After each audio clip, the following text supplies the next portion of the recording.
চাচা, আপনার তো বাবরি মসজিদে কাজ করার জন্য যাওয়ার কথা ছিল, কি খবর? কথা ছিল এই পর্যন্ত আমি 2টা ভিডিও পোস্ট করেছিলাম বাবরি মসজিদে যাওয়ার জন্য। আমি সারা পেয়েছি, কিন্তু এখন পর্যন্ত ওইখানে যাওয়ার কোনো আমার হয় নাই। কেউ আমার ওই পর্যন্ত সাড়া দেয় নাই। আমার মনে খুব ইচ্ছা, যদি আমি বাবরি মসজিদে কাজ করতে পারতাম তাহলে আমার জীবনটাকে আমি ধন্য মনে করতাম। আমি সবার কাছে এতটুকু রিকোয়েস্ট করব, দয়া করে আপনারা সবাই প্রচুর পরিমাণে শেয়ার করে দিবেন যাতে আমি ওই জায়গায় যেতে পারি।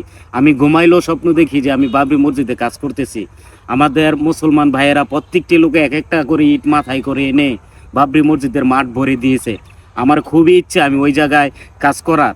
আমার তো টাকা পয়সা নাই যে আমি সাহায্য করব, অন্তত আমি একটা মাস আমি টাকা ছাড়া আমি কাজ করব। আপনারা সবাই দয়া করে আমার যাওয়ার একটা যে কোনো একটা সিস্টেম করে দেন, অন্তত একটা শেয়ারের মাধ্যমে।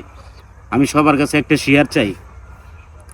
প্রিয় দর্শক ভাই বোনেরা, সবাই এমন বেশি করে শেয়ার করবেন যেন এই ভিডিওটা হুমায়ুন কবির স্যারের কাছে পৌঁছায়। ওনার মনে অনেক একটা আশা, উনি বাবরি মসজিদে কাজ করবেন। অন্ততপক্ষে ওনার জন্য না হোক, বাবরি মসজিদের জন্য হলে একটি করে হলেও শেয়ার দেবেন। আপনাদের শেয়ারের জন্য যদি এই ভিডিওটা একবার পৌঁছায় তাহলে হয়তো ওনার মনের আশাটা পূর্ণ হবে। সবার কাছে একটাই চাওয়া, সবাই একটি করে হলেও শেয়ার করবেন। ধন্যবাদ। মুসলমান ভাইদের কাছে সবার কাছে আমার রিকোয়েস্ট, একটা করে শেয়ার দেন প্লিজ। আমার খুব ইচ্ছা আমি ওই জায়গায় যাব।